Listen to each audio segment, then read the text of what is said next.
মন্ত্ৰী অশোক সিংহাল আৰু বিজেপিৰ সভাপতি দিলীপ শইকীয়াৰ লগতেই মুখ্যমন্ত্ৰীৰ বিৰুদ্ধেও সৰব হৈছিল ৰাইজৰ দলৰ সভাপতি তথা শিৱসাগৰৰ বিধায়ক অখিল গগৈ। অখিল গগৈৰ অভিযোগ অনুসৰি মন্ত্ৰী অশোক সিংহালে সমষ্টি পুনৰ নিৰ্ধাৰণেৰে সমষ্টিবিলাকত বিজেপিৰ জয়ৰ সমীকৰণ তৈয়াৰ কৰিছে। জাতি জনগোষ্ঠীৰ সমষ্টি কৰ্তন কৰি জনগোষ্ঠীয় অধিকাৰ বিপন্ন কৰিছে। অৱশ্যে মুখ্যমন্ত্ৰী আৰু বিজেপিৰ ৰাজ্যিক সভাপতিকো সমালোচনা অখিল গগৈৰ। তদুপৰি এছ আৰক লৈ সৰব হল বিধায়ক অখিল গগৈ। বিজেপিৰ MLA বিধায়ক আৰু জিলা সমিতিক ৰাজ্যিক সভাপতিগৰাকীয়ে ভিডিঅ' কনফাৰেন্স যোগে বিজেপিক ভোট নিদিয়া ভোটাৰৰ তালিকা দিবলৈ নিৰ্দেশ দিছিল। আপোনালোকক সকলোকে কৈছিলো যে আপোনালোকে ভোটাৰ তালিকাৰ কি কয় যেটো ৰিভিজন চলি আছে সেটোত ইম্পৰ্টেন্স দিয়ক, আটাইতকৈ বেছি ইম্পৰ্টেন্স দিয়ক।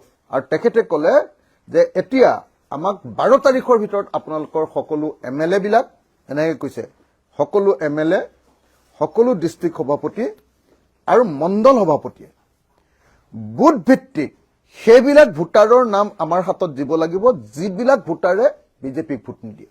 তেওঁলোকৰ নাম আমি ভোটাৰ তালিকাৰ পৰা কৰ্তন কৰিম।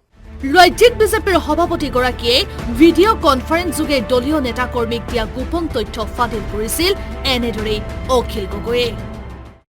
একদম স্পষ্ট ভাষাত মই কথাখিনি শুনি আছো। সেইটো কি জানি 8:30 বা এনেকুৱা অকণমান ইফাল সিফাল হ'ব, সেই সময়খিনিত আমি শুনি আছো। পুৰা স্পষ্টকে তেখেতে কৈছে যে এতিয়ালৈকে কিয় তোমালোকে কামটো চিৰিয়াছলি লোৱা নাই, আপোনালোকে কিয় কামটো চিৰিয়াছলি লোৱা নাই। আপোনালোকে বুথ ভিত্তিক এনেকে কৈছে, বুথ ভিত্তিক যিবিলাক মানুহে বিজেপিক ভোট নিদিয়ে তেওঁলোকৰ তালিকাখন 12 তাৰিখৰ ভিতৰত দিব লাগিব।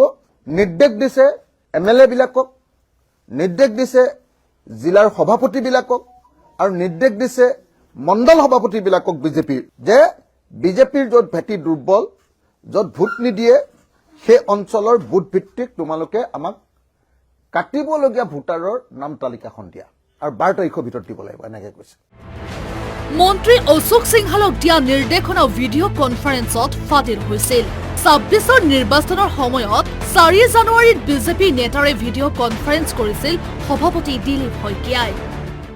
একদম স্পষ্ট ৰূপত মোৰ নিজৰ কাণত এতিয়াও বাজি আছে দিলীপ শইকীয়াৰ মাতটোৰ সৈতে, যে দিলীপ শইকীয়াই স্পষ্ট ৰূপত 4 জানুৱাৰীৰ সন্ধিয়া 8 বজাৰ ভিডিঅ' কনফাৰেন্সত তেওঁলোকৰ দলৰ সভাপতি, জিলা সভাপতি আৰু MLA বিলাকৰ ভিডিঅ' কনফাৰেন্সত অশোক সিংহালক 60টা বিধানসভা সমষ্টিত বিজেপিক ভোট নিদিয়া ভোটাৰ তালিকাৰ পৰা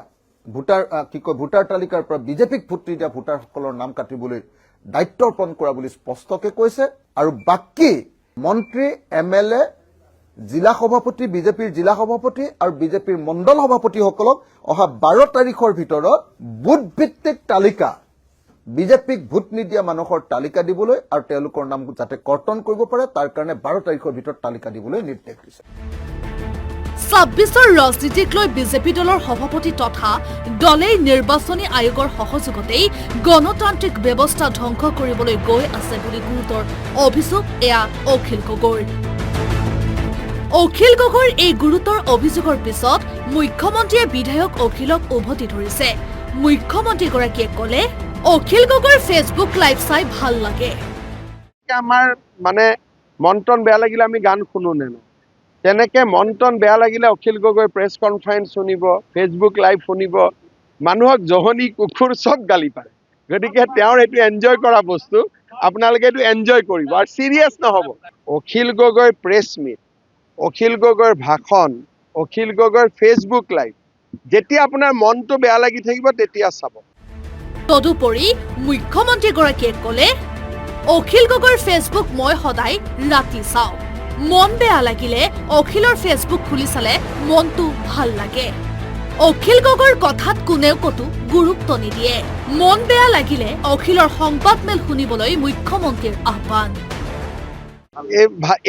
এতিয়া হয়তো ভাল নালাগিব, দিনততো চব ব্যস্ত হৈ থাকে, ৰাতি যেতিয়া কাম বন কৰি গা পা ধুই মই লাইভটো চাম আৰু মই প্ৰায়ে চাওঁ, মোৰ ভাল লাগে। কালিও চাইছো, মই ৰিফ্ৰেছ লাগে, মনটো আপুনি এনজয় কৰিব পাৰে। অখিল গগৈ এজন গুড এণ্টাৰটেইনাৰ, গতিকে আপুনি এণ্টাৰটেইন কৰক। হাঁহি হাঁহি মুখ্যমন্ত্ৰীগৰাকীয়ে অখিল গগৈৰ সংবাদমেলৰ গুহাৰ্থ সদৰি কৰিলে সাংবাদিকৰ সন্মুখত। তো ফেচবুক লাইভটো অখিল গগৈ চাই ভাল লাগে আৰু সেইটো তেওঁ আমাক এনজয় কৰিবৰ কাৰণে কয়। তাতে এজন দুজনক তাতে কুকুৰ বুলিও গালি পাৰে। গতিকে কালি এইটো মই চাইছোঁ আৰু মই অখিল গগৈৰ ফেচবুক সদায় ৰাতি চাওঁৱেই আৰু সেইটো কোনো চিৰিয়াছ কথাৰ কাৰণে তেওঁ নিদিয়ে, সেইটো তেওঁ মানুহক এণ্টাৰটেইন কৰিবৰ কাৰণে দিয়ে। অখিল গগৈৰ সংবাদমেলৰ পিছতেই মুখ্যমন্ত্ৰীৰ সমান্তৰালভাৱে ৰাজ্যিক বিজেপিৰ সভাপতি দিলীপ শইকীয়াৰ অখিল গগৈক চৰম প্ৰত্যাহ্বান। কঠোৰ সমালোচনাৰে থকা সৰকা ৰাইজৰ দলৰ সভাপতি তথা শিৱসাগৰৰ বিধায়ক অখিল গগৈ ৰাজ্যিক বিজেপিৰ সভাপতি দিলীপ শইকীয়াৰ।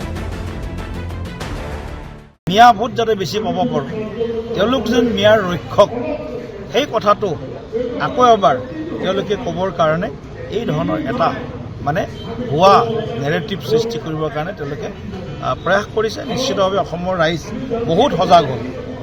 অখিল গগৈ ডাঙৰীয়া তেওঁলোকৰ নিজৰ মিত্ৰদল যিকেইটা আছে, ইণ্ডি এলায়েন্স আছে, তাতেই তেওঁৰ বিশ্বাসযোগ্যতা নাই। তেওঁলোকৰ মাজৰ নেতাসকলে বিশ্বাস নকৰে। গতিকে তেওঁৰ যিটো আমি কওঁ বিশ্বাসযোগ্যতাটো সেইটো এতিয়া নাই। গতিকে তেওঁ এই ধৰণৰ কথাবিলাক কৈ থাকিব আৰু কেতিয়াবা কেতিয়াবা মোৰে হাঁহি উঠিছে। মুখ্যমন্ত্ৰী ডাঙৰীয়া সঁচা কথা কৈছে, তেওঁ যিবিলাক কথা কৈছে, তেওঁ কালি ৰাতি ফেচবুক লাইভ কৰিছে, আজি ৰাতিপুৱা ডিব্ৰুগড়ত প্ৰেছ মিট কৰিছে, সম্পূৰ্ণ প্ৰেছ মিট মই শুনিছোঁ। তেওঁ যদি দেখুৱাই দিব পাৰে যে 60টা বিধানসভা সমষ্টিত ভোট কটাৰ দায়িত্ব অশোক সিঙলক মই দিছোঁ বুলি, সেই যদি ভিচিত কোৱা বুলি মোক দেখাই দিব পাৰে, মই তেওঁক ধন্যবাদ এটা দিব পাৰিম, তাতকৈতো বেলেগ একো দিব নোৱাৰোঁ। এতিয়া প্ৰশ্ন হয়, কোনগৰাকী বিজেপি নেতাৰ লগত উপস্থিত থাকি অখিল গগৈয়ে ৰাজ্যিক বিজেপিৰ সভাপতিগৰাকীৰ ভিডিঅ' কনফাৰেন্সৰ গোপন কথা শুনি আছিল? মুখ্যমন্ত্ৰীগৰাকীয়ে এক প্ৰকাৰে গুৰুত্বহীনভাৱে অখিলৰ মন্তব্য আৰু সংবাদমেলক চূড়ান্ত প্ৰত্যাহ্বান জনালে। যোৰহাটৰ পৰা ভিডিঅ' জাৰ্ণালিষ্ট টিংকু গগৈৰ সৈতে শিৱসাগৰৰ পৰা জামাল উদ্দিন আহমেদৰ সহযোগত যোৰহাটৰ পৰা বসন্ত দত্তৰ ৰিপৰ্ট, আছাম টক্স।